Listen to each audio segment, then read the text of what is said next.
This morning we are wrapping up a sermon series on religion and race.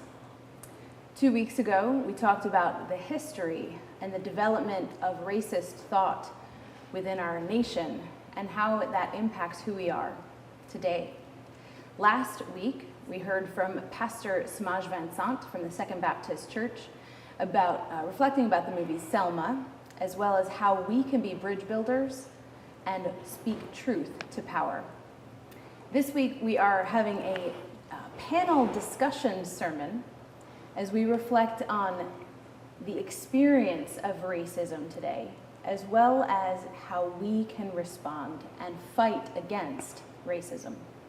I'd like to open up our time this morning with Nicola Blake, who is sharing with us the experience of racism as a Black woman today, and especially the experience also of raising amazing Black boys.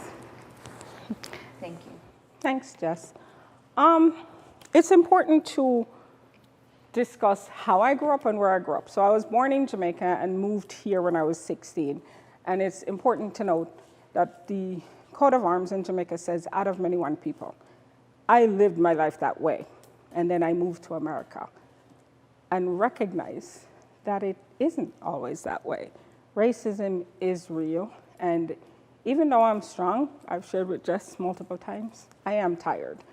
But even so, we have to continue. So as far as my experiences go here, work provides a lot of challenges for me. I'm an actuarial analyst, which puts me in a room with a lot of older white male. I'm often the only woman, the only Black woman, the only immigrant Black woman, and the list continues.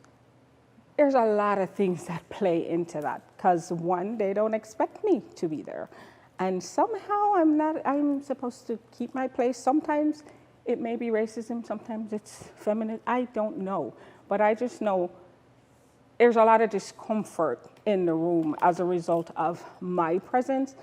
And there are times when people say things that are not right, and I've had to talk to them directly about it. I've been pulled over multiple times because I'm not where people think I should be. I used to clean houses when I was in college over in Colts Neck and the more affluent areas. And I would often get pulled over when I'm leaving or going to one of the places that I work. And it's sad, but you get used to it. You get used to being pulled over, you pull over before the cop even pulls behind you. You get used to it. That's not a thing you should get used to, but that's what happened.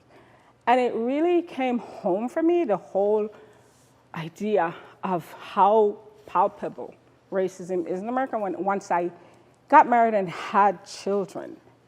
And now I have 2 Black boys, and I'm raising them in a country that's not kind to them. And I have to prepare them not only for school, but for the reality of racism in America and going off to college. And we have hard conversations. And even before we were having these conversations, it was critical to give them names that didn't identify their race before they got to an interview. So to that end, their names are Kenneth George Blake and William Charles Blake, names that would look good on a door with Esquire or MG behind it. But it was important to me that they had names that didn't speak to their race. And that was a conscious thought and a choice that I'm sure a lot of people, of your persuasion didn't have to make. But it was important to me to give them that gift ahead of time. Having to teach them how to navigate. We go into stores, Kenneth puts his hands in his pockets. I'm like, you cannot do that. He's like, why? I ain't taking it. And then the conversation continues in the car. It's difficult. And as they get older, my fears grow with them. So Kenneth's going off to college in September, and I don't want to stymie his growth. I don't want to have any input in where he goes, but I don't want him in an area where it will be bad for him. And so it makes it hard. It makes it difficult. And I struggle with those things. And the last piece is church. So when I came here, it was important for me to find a church that made me feel at home, and the United Methodist Church of Red Bank provides that. This church practices what it preaches. Our doors are open, come as you are, and I feel completely at home here. And I get flack from people in my Black community who say, well, why don't you go to a Black church? And I've had to say there are no Black churches in Red Bank. None of the churches are painted Black, and this is where I feel at home. And I tell you, you need, if you've never been here, come and join us in this fight to make things better for all of us. Thank you so much for sharing your experience. Hearing your experience makes me angry that people have to live through this, that people have to be treated, they don't have to be, but they are treated differently because of the color of their skin. It is not right. In his book, How to Be an Anti-Racist, Ibram X. Kendi talks about racism as a cancer, and how when we are diagnosed with cancer, we choose a treatment right away. Either chemotherapy or radiation or surgery or some combination of them, and we choose an aggressive treatment so that the cancer does not take our life. What a fabulous metaphor for racism in our nation. We have to choose a treatment. So we're going to shift our conversation from the experience of racism to what we can do about it. How do we respond with that anger? Do we respond in positive, constructive ways? So I've invited Kathy Hackler, who is the chair of our Church and Society Committee, to share with us different strategies of how to fight against racism. Kathy, thank you so much for joining us. Oh, thanks, Jess, and thanks, Nicola, for your words. Well, when we talk about being anti-racist, we're talking about actively fighting against racist policies and racist ideas. But what can we do as adults? Because we need to be active in this fight. We can speak out. We can protest, write to our government officials, vote, join groups like the NAACP and the Citizens for a Diverse and Open Society right here in Red Bank, the Southern Poverty Law Center on a national level, to speak out to work against anti-racism. But now, what can we do for our kids? Because we all know things start from when the kids are young. We've lived under the myth that talking about race reinforces racism, that kids don't see race, and that if we say we're colorblind, that's a really good thing. But that's not true. We kind of think that if we don't talk about it, it'll just go away, and that's the furthest thing. Kids from age 2 up see racial differences. From 3 to 5, they start to show bias based on race.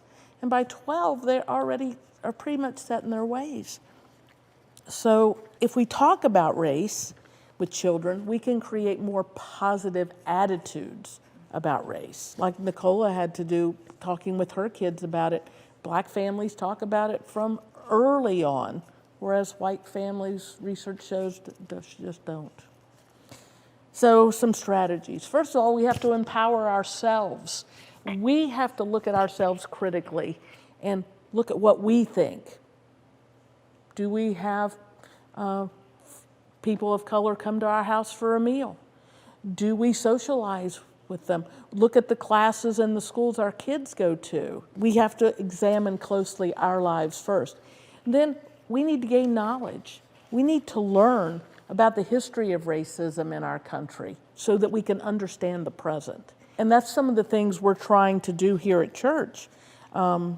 We share experiences, we have discussions, we have resources. We've had a book study, and we have another one coming up in the future. We watch movies together, and it helps us to empower each other. And we need to do that so that we can help our kids. And we hope that you will join us. We need to name race, be aware of it. When you see it, help our kids to be race conscious so they don't ignore it. we need to have conversations with our kids about other kids, maybe kids in their classes that they play with, whether they're white, black, Asian, Latino, Native American, so that they're comfortable talking about it as well, and that they can see that they're all kids. They like to play together, and that it doesn't matter. And we need to empower our kids to be able to say to somebody else, it's not okay to tease somebody because of who they are. Kids have questions about race. We need to be able to answer those questions. Even if we don't know the answers, we can try and we can learn. And if they say something in public that you say, oh, that's kind of embarrassing, it's okay, talk to them about it. Don't shush them and shut them down, because we need to have these important conversations with our kids. If you see something that makes you feel uncomfortable, the idea that we often see if you look in ads or you hear words that black is bad and white is good, we need to dispel that with our kids and show kids how they can be activists too. There's a story about a girl and her mom, and they went into a store and they were looking at dolls, and the little girl said, "Why are there no colored dolls?" And the mom said, "Well, I don't know, but maybe we can go to the manager and find out." And because she and her child had had the conversations before, the girl noticed that there were no dolls of color. And so the mom engaged her in activism in that way. Being consistently anti-racist is hard. It's hard work, and many of us constantly have to work at it. It's not easy. And we can be racist and anti-racist in the same day because we're still learning. It's a journey, but we need to be on this journey to get rid of systemic racism in our country. Strive to have an America where everybody is treated equally, regardless of the color of their skin or where they came from. And yes, while it is hard and sometimes very uncomfortable, I think each of us have to make a conscious choice to do something, say something. I have one last experience to share. I invited a friend to my house for a party I was having, and she's white, and she needed to leave 10 minutes in. And I said, "Well, you just got here, you can't leave just yet." And she said, "Oh, but I'm the only white person here, I don't feel comfortable." And that was a pivotal moment in my awareness and how racism plays such a huge part in what we do and what we don't do. What followed was a series of emails back and forth with her trying to explain her behavior, which hurt me, it did.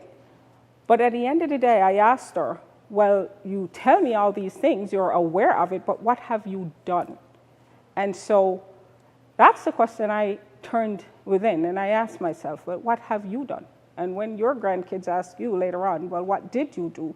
I have to answer that. And so I did something. I went to the Red Bank Library and I sat in on, they have a series on Let's Talk About Race. I joined the Citizens for Open and Diverse Society at Pilgrim Baptist Church. I was a member of the Reconciling Committee here at the United Methodist Church of Red Bank. And so I will speak up. I will call people on it. I will have conversations. I will ask people to explain themselves, because sometimes it's unconscious. They don't know. We have all accepted this is the way things are, but we shouldn't.